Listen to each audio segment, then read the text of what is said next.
करे जा तू बेवफा बड़ू हमके बेवफा बनावेलू। करे जा तू बेवफा बड़ू हमके बेवफा बनावेलू। काले गए रही तारा गौवा में 4 गो से बतियावेलू। झूठोरा नीतिया तू खइलू पसंद दूसरा के कइलू। सचिन भैया जाना से प्यार कइलन उनकरे के छोड़ के चल गईल। पता ना इनकरा से कौन नीमन मिल गईल उहो बदल गईल। जब याद के न भइले रे भतार के न होई बेरे। करे जा हम अपने मन के मालिक हई प्यार मोहब्बत से दूर बानी। करे जा हम अपने मन के मालिक हई प्यार मोहब्बत से दूर बानी। पूरा जिला जवार हमके सलाम ठोकेला। चौहान जी के नाम से मशहूर बानी।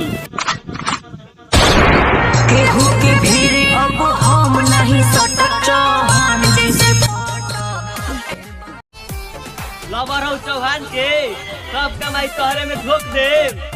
नजर उठा के कोनो ताक दी सरवा तू नानिए से ठोक दे।